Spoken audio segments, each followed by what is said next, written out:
Okay. So who are you and what do you do? Hey, I am Ryan Sullivan. I am the founder principal of WP Site Care and one of the main organizers of LoopConf here. So what is WP Site Care? We manage WordPress websites, so everything from backup security, ongoing updates, conflicts that come into play with all that kind of stuff. We manage that for about 400 different customers and just handle lots of needs for small businesses who have that kind of tech need.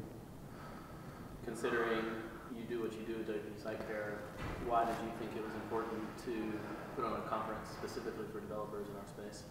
There's a couple of different reasons. One is because as the business owner, I wasn't sure where to send my own employees to kind of continue to level up their skills and learn more and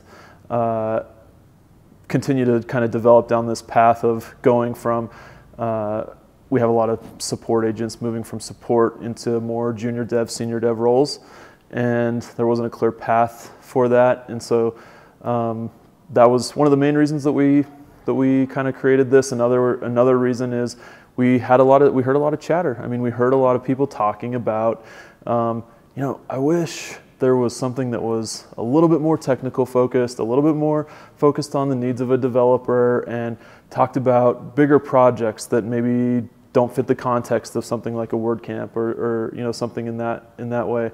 And so we wanted to give people who work in professional environments, who work on those types of projects, a platform to share their work with like-minded individuals. How has LoopConf 2 been different from the first iteration? The first one wasn't hit by a hurricane, so that's one main difference. The second difference is, so just to give a little bit of context to that, when we organized LoopConf in Florida, initially it was hit by a hurricane and we had to cancel it and kind of regroup.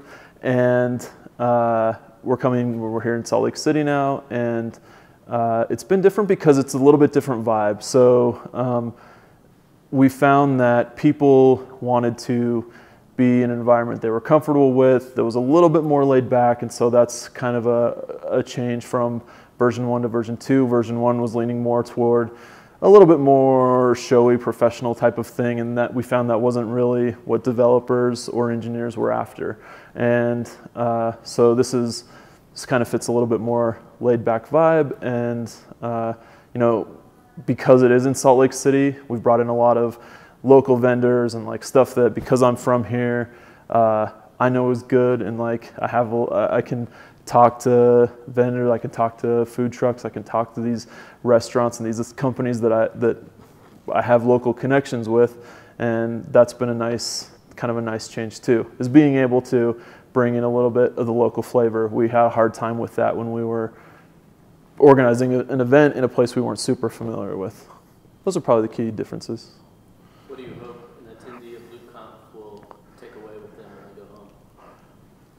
Well, I know for sure we can get them some good swag, so they can take that home. But beyond that, obviously, there's two things that it seems like you really want to take away from any event, and the first is the networking social component. We want relationships to develop, and we've kind of organized the schedule that way intentionally. So we've left bigger breaks, longer lunch times, more time in the evening, so people have time to connect and like really talk through what's kind of what's on everybody's mind. And then the second part is, and this is a key component of the workshop day, is we want people to take away an actual skill that they can use in their business. And so those are probably the two main things. This is LoopConf 2. If somebody's really sad that they couldn't be here, do you think there's a LoopConf 3 that they could look forward to? I can't say definitively yet, but it's definitely something we're strongly considering in the future. Awesome. Where can people keep up with both LoopConf and WP? Yeah, so loopconf.com, there's a mailing list there. That's where pretty much any announcement comes out. So sign up for the mailing list there. That's and obviously any social presence. So Twitter seems to be the place where LoopConf is the most active. At LoopConf, you can follow it there. And same with WP Site Care, wpsitecare.com, at WP Site Care. And that's the best way to kind of keep in touch.